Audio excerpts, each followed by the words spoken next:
अगन मास में शुक्ल पक्ष की पंचमी तिथि को माता लक्ष्मी जी का व्रत रखने का विधान है।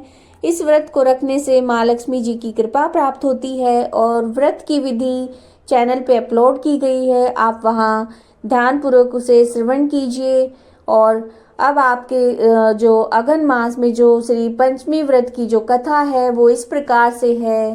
राजा युधिष्ठिर ने श्री कृष्ण जी से पूछा, भगवान, तीनों लोकों में लक्ष्मी दुर्लभ है, पर व्रत होम जप तप नमस्कार आदि किस कर्म के करने से स्थिर लक्ष्मी प्राप्त होती है, आप सब कुछ जानने वाले हैं, कृपया मुझे इसका वर्णन कीजिए। भगवान श्री कृष्ण बोले, महाराज, सुना जाता है कि प्राचीन काल में भृगु मुनि की ख्याति नाम की स्त्री से लक्ष्मी का आविर्भाव हुआ।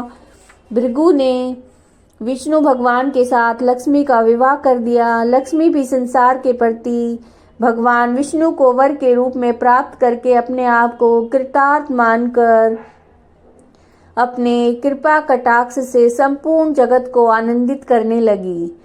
उन्हीं से प्रजाओं में क्षेम और सुभिक्ष होने लगा। सभी उपद्रव शांत हो गए।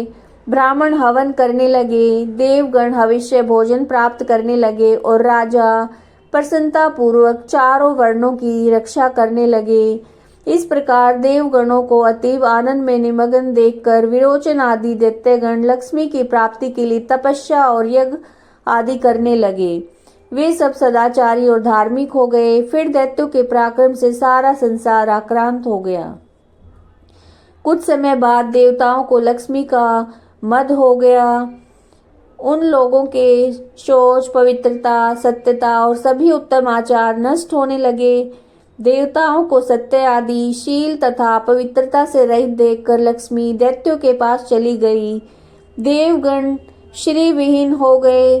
दैत्यों को भी लक्ष्मी की प्राप्ति होते ही बहुत गर्व हो गया, घमंड हो गया। दैत्यगण परस्पर कहने लगे, मैं ही देवता हूँ, मैं ही यज्ञ हूँ और मैं ही ब्राह्मण हूँ। संपूर्ण जगत मेरा ही स्वरूप है। ब्रह्मा, विष्णु, इंद्र आदि सब मैं ही हूँ। इस प्रकार अतिशय अहंकार युक्त होकर वे अनेक प्रकार का अनर्थ करने लगे।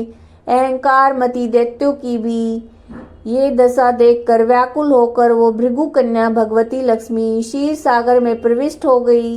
क्षीर सागर में लक्ष्मी के प्रवेश करने से तीनों लोग श्री विहीन होकर अत्यंत निस्तेज हो गए।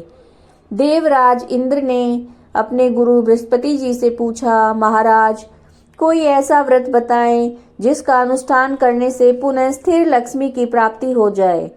देवगुरु बृहस्पति बोले, देवेंद्र, मैं इस संबंध में आपको अत्यंत गोपनीय श्री पंचमी व्रत का विधान बताता हूँ, जिसे करने से आपका अभिष्ट सिद्ध होगा। ऐसा कहकर देवगुरु बृहस्पति ने देवराज इंद्र को श्री पंचमी व्रत की सांगोपांग विधि बतलाई। तदनुसार इंद्र ने उसका विधि पूर्वक आचरण किया। इंद्र को व्रत करते देखकर श्री विष्णु आदि सभी देवता, दैत्य, दानव, गंधर्व, यक्ष, राक्षस, सिद्ध, विद्याधर, नाग, ब्राह्मण, ऋषिगण तथा राजागण भी व्रत करने लगे।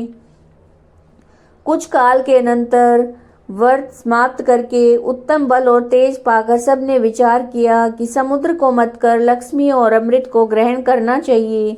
ऐसा विचार करके देवता और असुर मंदर पर्वत को मथानी और वासुकी नाग को रस्सी बनाकर समुद्र मंथन करने के लिए चले गए। फलस्वरूप सबसे पहले शीतल किरणों वाले अति उज्ज्वल चंद्रमा प्रकट हुए।